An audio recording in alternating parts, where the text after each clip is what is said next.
Bismillahirrahmanirrahim. Warahmatullahi wabarakatuh. Selamat pagi teman-teman. Kembali lagi ya di titik balik perubahan. Setelah 2 hari kemarin kita off. Sebelum kita awali bincang pagi kita kali ini, kita berdoa terlebih dahulu sebagai bentuk kesyukuran atas nikmat, rahmat, kepahaman dalam mengikuti kuliah kita pagi ini. Berdoa silakan. A'udzubillahi minasyaitonirrajim. Bismillahirrahmanirrahim. Rabbi zidna ilma warzuqna fahma birahmatika ya arhamar rahimin. Amin. Monggo Kang. Ya, ini bahas apa? Ini ada yang mau transendensi kah? Atau belum ada Kang, langsung itu aja, udah buka ya. Ya, teman-teman yang ingin apa ya, transendensi, manfaatkan TBP ini ya. TBP ini. Sama ya. Karena ini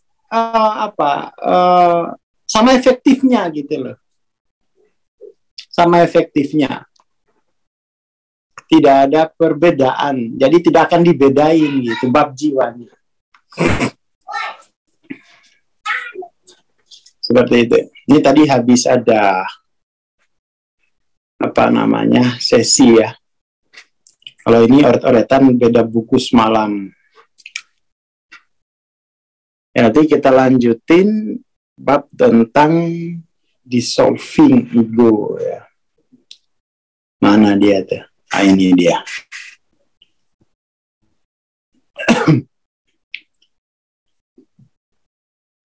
Oke, ini halaman 147.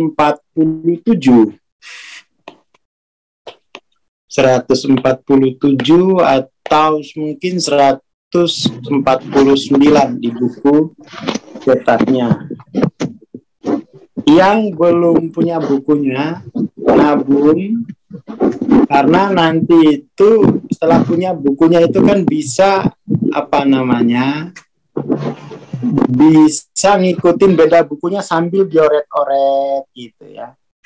Dengan begitu kemudian proses evolusi intelektualnya bergerak gitu, bergerak.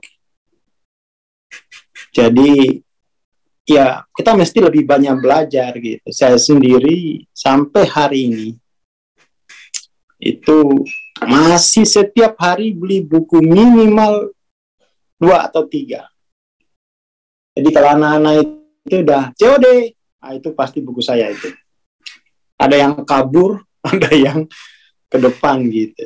Harus terus belajar karena apa? Proses spiritual itu ada 2 fase. Fase pertama itu adalah fase untuk mentransformasi akar diri. Itu evolusi spiritual. Setelah ini lalu kemudian tuh harus menjadi transformasi sosial. Harus menjadi transformasi sosial. Kalau transformasi spiritual tuh gampang. La ilaha illallah selesai. Ya, la ilaha illallah selesai. Ditalkin, ditawajuhkan ke la ilaha illallah, selesai dia. Tapi kalau transformasi spiritual sosial ini membutuhkan detail operasional daripada keilahian kita. Jadi keilahian itu mesti diterjemahkan sebagai detail operasional ke sosial. Detail operasional ke level sosial. Nah, ini butuh belajar terus.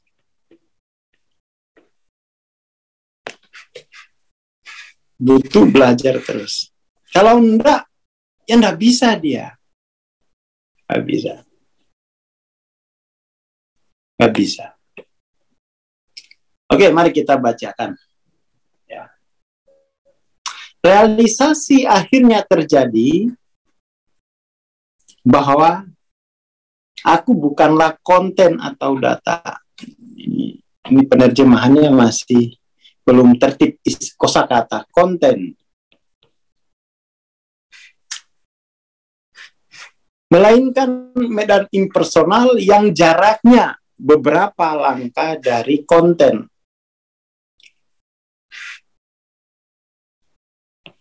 Konten. Ini mungkin ya algoritma ya. Tapi program juga nggak apa-apa.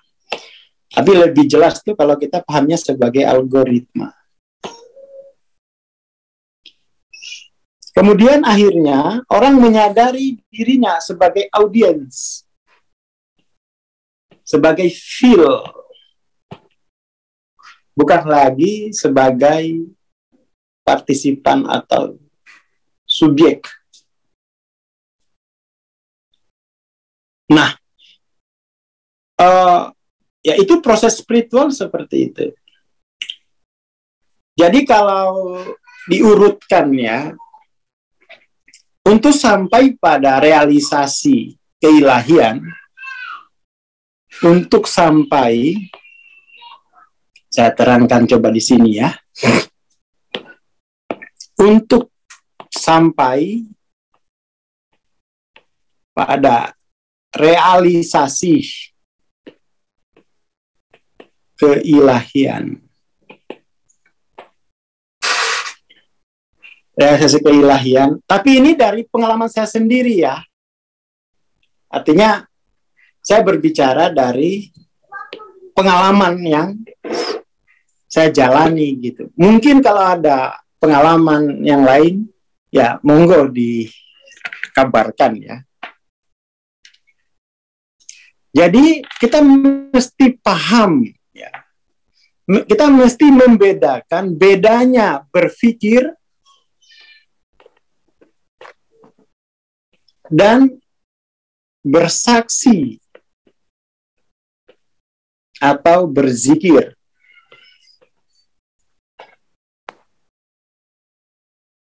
Kita mesti membedakan ini.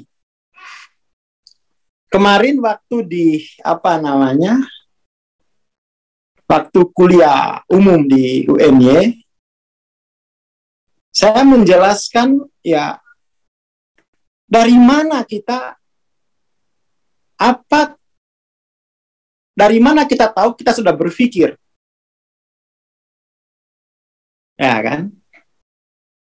Dari mana kita tahu kita sudah berpikir? Berpikir itu dimulai dari konfirmasi ya. Berpikir itu berarti konfirmasi. Mengkonfirmasi dimensi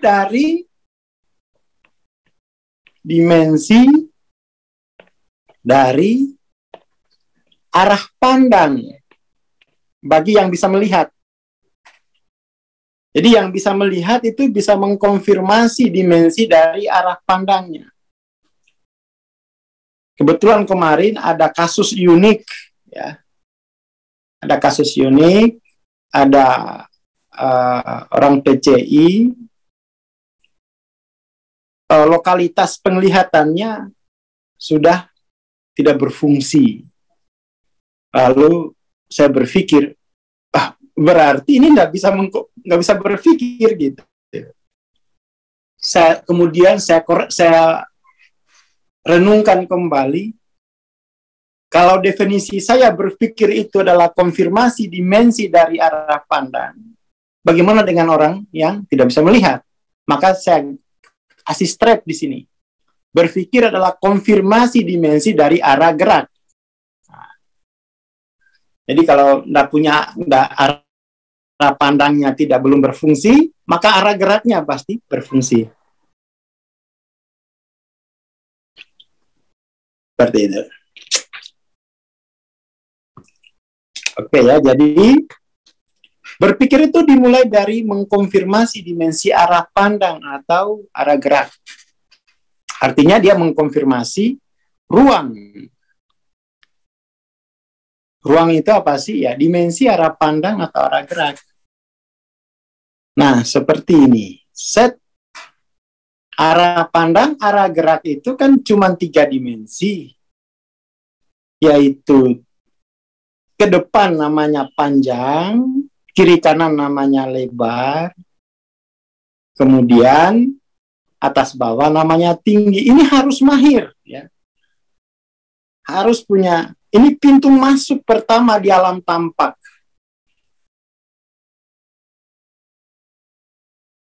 Nah, setelah dia masuk, setelah dia mampu mengkonfirmasi dimensi dari arah pandang atau arah geraknya, kemudian apa yang dia akan temukan? Dia akan temukan hamparan alam tanpa, hamparan materi. Dia akan ketemu materi. Dia akan ketemu tubuhnya dan tubuh yang lain. Itu baru berpikir. Baru berpikir. Jadi, makanya itu kemampuan berpikir secara objektif ini disebut sebagai tangga spiritual. Tangga spiritual. Pertanyaannya, ya, tadi ada teman saya, kawan lama, seorang ya kerjanya di mana, di apa itu, Menhan gitu ya. Terakhir dia tadi pagi ngobrol tentang ini ya. Saya membuat kategori begini, lalu kemudian dia bertanya atau merenungkan. Kenapa? Saya juga merenungkan, ikut merenungkan. Menjadi pertanyaan bersama kan. Kenapa orang Islam yang rajin berzikir, yang sudah membaca persaksian syahadat, Bang Aswar kalibrasi di bawah 200. Ya kan? Kenapa bisa begitu gitu? Kemudian saya renungkan. Sebenarnya itu yang terjadi di masyarakat kita itu bukan proses bersaksi, tapi proses doktrinasi. Yang terjadi itu bukan proses berpikir atau bersaksi, tapi proses doktrinasi. Namanya doktrin itu pasti, ya. Namanya doktrin itu pasti membawa pada sikap jumud. Namanya nanti lama-lama itu menjadi eksklusif. Ini analisis saya tadi pagi sengaja saya ucapkan ini. Jadi yang kita lihat itu doktrin syahadat ini berhenti dia. Makanya jumud. Jadi prosesnya hanya melalui doktrinasi kalimat tauhid, bukan sebagai proses bersaksi, tapi hanya sebagai doktrinasi. Akhirnya jumud. Karena jumud kemudian doktrinasi ini kemudian menjadi kupon untuk tiket surga. Akhirnya, karena itu doktrinasi itu berarti kupon atau tiket surga, akhirnya melahirkan masyarakat eksklusif. Ada masyarakat eksklusif yang sudah dapat kupon, nanti dapat kapling, yang belum dapat kupon berarti nggak dapat kapling. Kan begitu akhirnya yang kita saksikan di Indonesia, bahkan di masyarakat Islam dunia. Iya kan? Arahnya kan ke situ itu. Jadi ada kejumutan dalam doktrinasi ini, lalu melahirkan masyarakat yang eksklusif. Ya kan?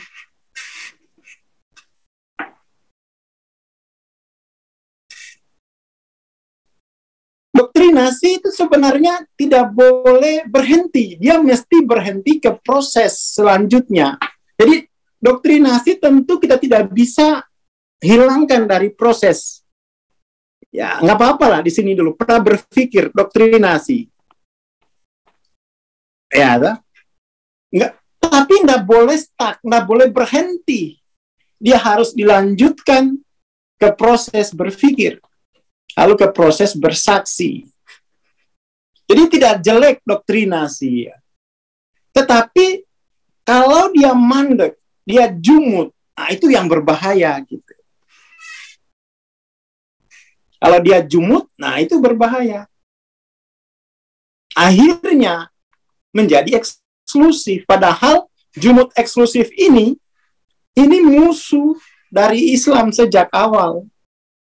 Musuh Islam itu hanya dua ini gitu. Jumut dan eksklusif. Nah ini. Jadi ini bukan bahaya, tapi ini adalah ada proses yang terhenti hanya sampai pada doktrinasi. Dan itu kemudian dimanainya secara dangkal. Ya. Kalau kita tidak mengucapkan bodoh, ya dangkal aja. Ya. Kalau bodoh itu cukup menyentak emosi kita, ya. Jadi ya kita ganti saja bodoh dengan dangkal. Jadi seolah-olah kalau sudah menerima doktrinasi tauhid, itu kemudian menjadi kupon tiket surga. Dan yang lain juga harus mendapatkan kupon ini. Itu kan eksklusif jadinya. Ya kan? Eksklusif. Mestinya dia inklusif melalui proses transendensi level kesadaran, sehingga siapapun orang baik yang menerima doktrinasi di awal maupun yang tidak menerima doktrinasi di awal, dia bisa bersaksi. Karena bersaksi itu adalah kelanjutan daripada berpikir secara linier. Ya kan? Kelanjutannya. Jadi entah melalui proses doktrinasi atau tidak, orang itu kemudian bisa bersaksi secara alamiah gitu ya. Nah, ini malah kita mengalami kejumutan sebenarnya. Alami jumut. Ya, doktrinasi bisa dikatakan proses awal.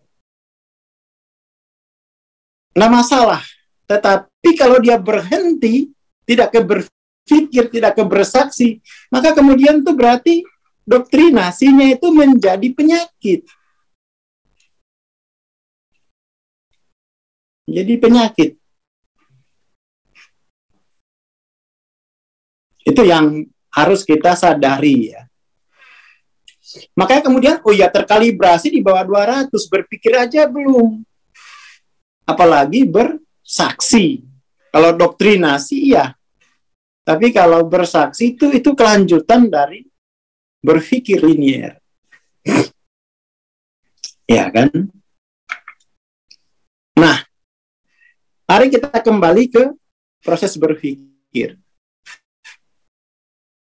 Nah, ketika kita berpikir, artinya ketika kita membuka tabir kegelapan, lalu kemudian kita akhirnya bisa bersaksi, bukan bersaksi ya bisa mengkonfirmasi arah pandang, arah gerak, kita ketemu ruang, ya, kita ketemu ruang.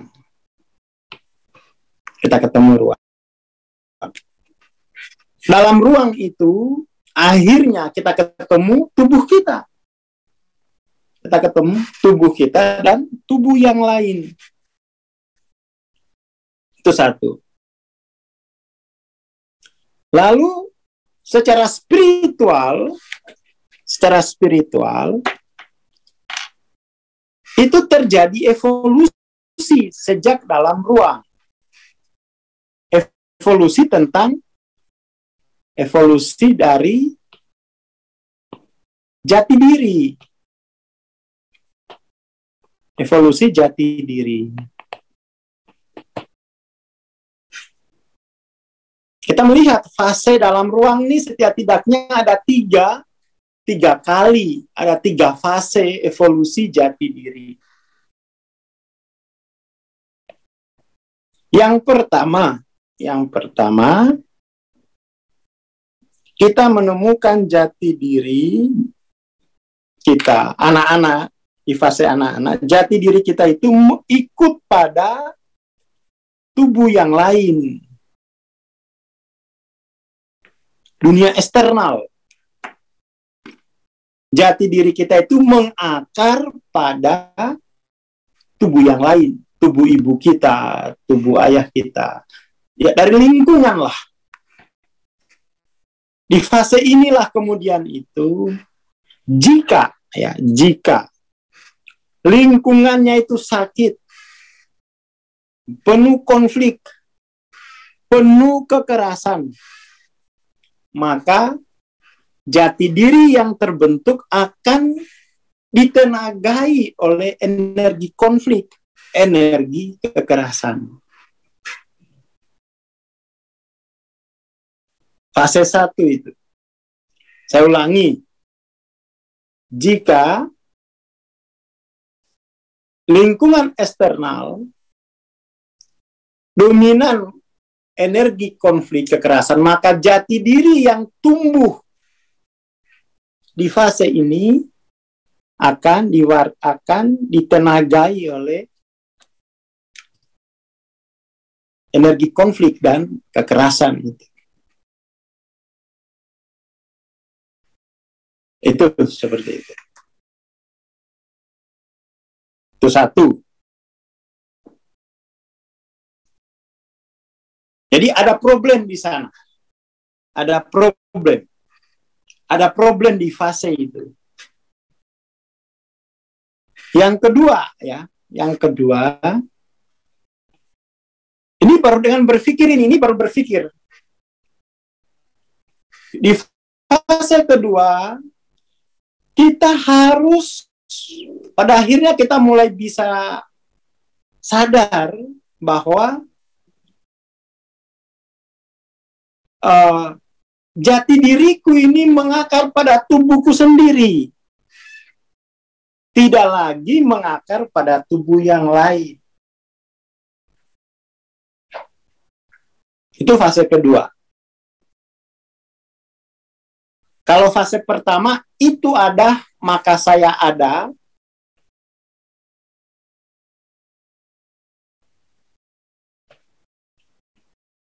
Mungkin fase kedua ini ada, maka saya ada. Sama-sama eksternal sebenarnya. Ini ada, maka saya ada. Di masa lalu semua saya kategorikan sebagai itu, baik fase 1 maupun fase 2, tetap saya kategorikan sebagai itu karena waktu itu melihatnya dari atas, tetap sebagai itu. Mungkin kalau kita perhalus lagi, jarak eksternal itu seberapa, sehingga menjadi itu ada, maka saya ada, kemudian bergeser, ini ada, maka saya ada. Jadi fase pertama dan kedua ini namanya fase ini itu. Ya, fase ini itu. Nah, di fase ini juga, jika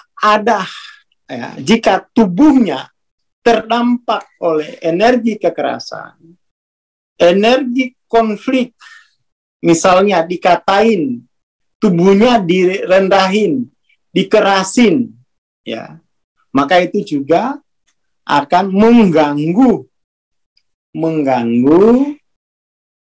kualitas, menurunkan kualitas dari jati diri. Akhirnya jati diri yang tumbuh itu membawa energi kekerasan, membawa energi konflik, membawa energi kemiskinan misalnya, membawa energi kekurangan. Ini penting diperhatikan.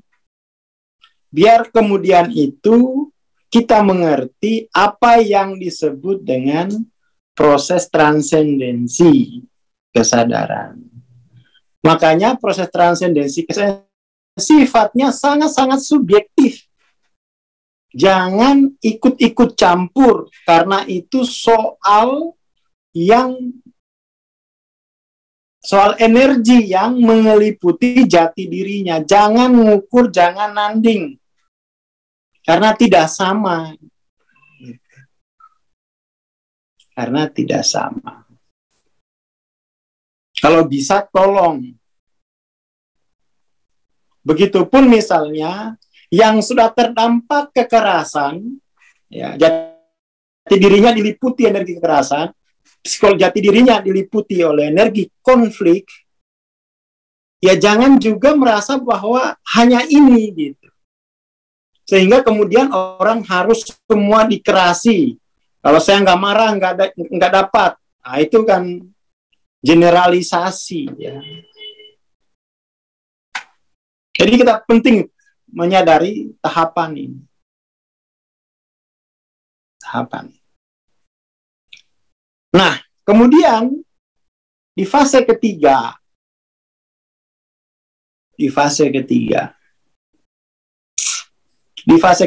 kita akhirnya masih berpikir ya, masih berpikir.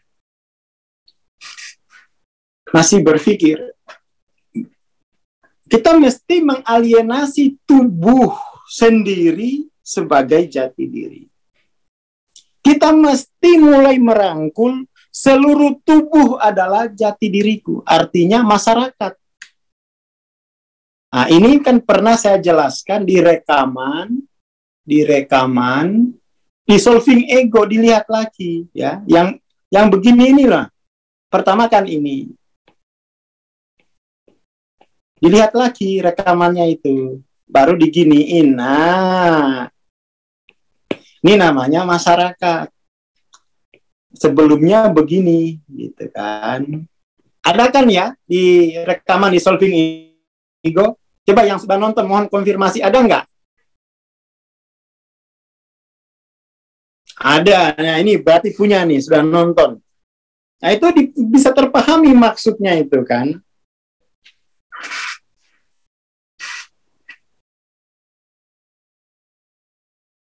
Nah, seperti itu. Ada ini. Jadi itu namanya tahapan proses tumbuhnya jati diri. Minadulumati ilanur. Dari fase kegelapan menuju cahaya. Ini belum kita ngomong menuju cahaya itu lewat proses bersaksi. Ya.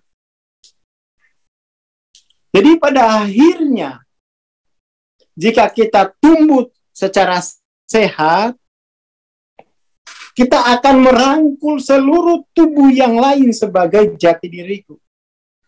Tidak akan ada sekat-sekat politik, tidak akan ada sekat-sekat isme. Sekarang kan justru ini masyarakat menjadi eksklusif karena ada masing-masing punya isme. Baik itu isme dari teologi, politik, sama saja sebenarnya. Sama saja. Di alam tanpa kok mengambil isme, itu kan mengambil kegelapan. Mengambil kegelapan.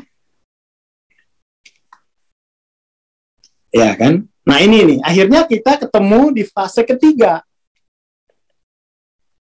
Ah, ini ada di rekaman Dissolving. Makanya disarankan nabung gitu loh. Biar kalau ada kuliah gini itu bisa, ini yang kemarin tuh saya baca di rekaman. Nah, awalnya kan gini sendiri-sendiri, ya toh? Dimodelin gini loh, cakep. Nah, baru diginikan, ini adalah masyarakat sebagai jati diriku. Sekarang kemudian kita lihat, masyarakat kita ini terbelah-belah lagi. Masyarakat sosialis, masyarakat agamis, masyarakat kapitalis. Ideologi di alam tampak. Akhirnya apa? Tidak utuh juga kita, jati dirinya, sebagai masyarakat planet bumi. Tidak utuh. Ada problem juga, ada problem dikotomis. ada banyak isme. Tidak utuh, penyakit lagi kita pada akhirnya. Akhirnya penyakit. Di level 1 penyakitnya belum sembuh, di level 2 belum sembuh, di level 3 justru yang terlihat adalah masyarakat eksklusif.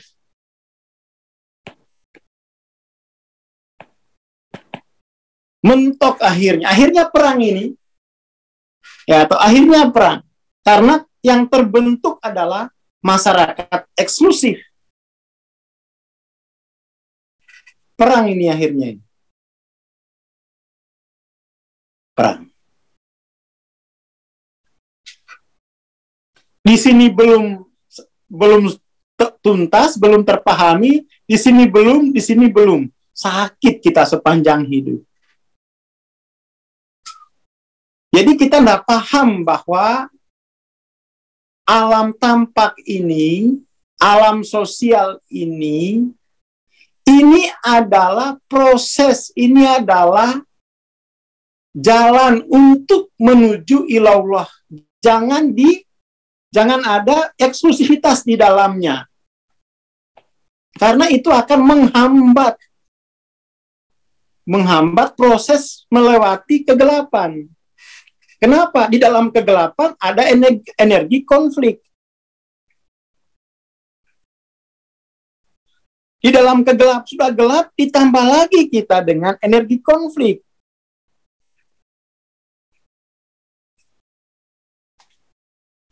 Ditambah lagi dengan konflik masa lalu. Ditambah lagi dengan konflik horizontal. Wah, innalillahi. Sudah gelap, kita bikin konflik. Maka kemudian tuh masyarakat 6.0, ya, masyarakat 6.0 itu masyarakat yang menyadari bahwa masyarakat ini bukan akhir dari evolusi. Ini adalah tahapan-tahapan menuju bersaksi, menuju ilallah. Jadi kita tidak akan mengikuti evolusi masyarakat seperti gambarannya Karl Marx, bahwa evolusi masyarakat itu akan berakhir pada fase proletar, ya kan? Itu kan ramalan orang-orang sosialis, bahwa masyarakat ini akan sempurna evolusinya di tahap proletar. Enggak ke situ. Tidak berakhir di situ evolusi itu. Masyarakat ini berakhirnya pada ilallah. Nah, itu masyarakat 6.0. Masyarakat, dan ini bukan doktrin teologis, ini adalah proses evolusi spiritual.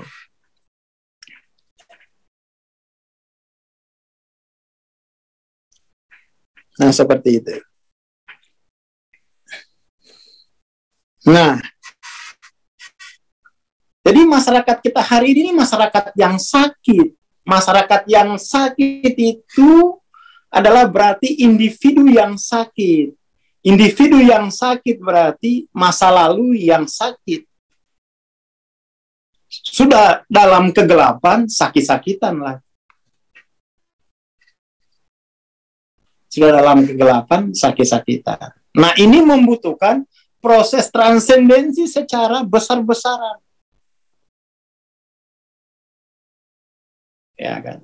Nggak bisa lagi kemudian kita mempertahankan kelambatan. Jadi, kalau kita berhenti pada doktrinasi itu akhirnya tidak menghasilkan percepatan, tapi menambah dari kelambatan menjadi beku pada akhirnya. Dari kelambatan menjadi beku malah. Kalau kita terus-menerus mempertahankan proses pembelajaran, yang penting sudah didoktrin. Lalu kita menjadi eksklusif. Nah, begitu saya kira kita pada akhirnya akan menjadi masyarakat yang sakit, yang suka perang, yang suka menghina, padahal ini masih sama-sama di dalam kegelapan. Masih sama-sama dalam kegelapan.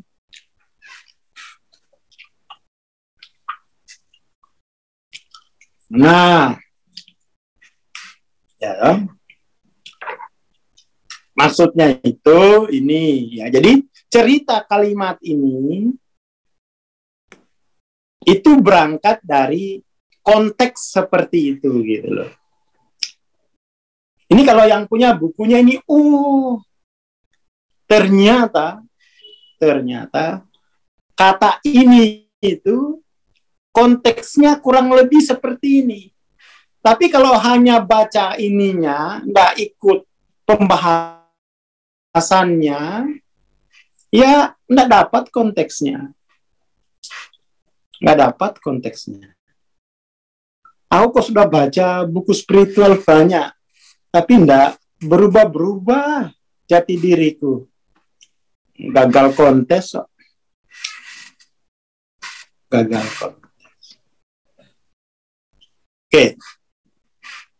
Ya itu dulu pagi ini, besok kita lanjutin bagaimana proses bersaksi itu dimulai.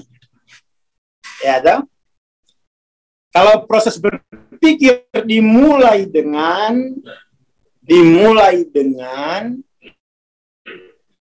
konfirmasi dari arah pandang atas, lalu bersaksi, tunggu besok, insya Allah kalau tidak ada halangan, ya. Biar biar kita tidak salah memahami buku Dissolving ini. Yang belum punya nabung, dah. Lalu ikutin beda bukunya, itu oret-oret. Ini. Ya kan? Jadi orang yang baru di tahap doktrinasi, ya, itu seperti disindir dengan baik oleh Angling Dharma. Tahu Angling Dharma? Angling Dharma bilang orang yang baru ilmunya itu baru tahap doktrinasi itu melihat pohon pisang seperti tiang-tiang langit. Angling Dharma itu ya, saya penggemar Angling Dharma sejak SMA. Jadi melihat pohon pisang sebagai tiang-tiang penyangga langit. Halusinasi. Karena masih dalam kegelapan gitu ya. Angling Dharma, bukan Brahma Kumbara. Dari Bojonegoro, betul. Kata Angling Dharma, itu pohon pisang itu dilihat sebagai tiang-tiang penyangga langit.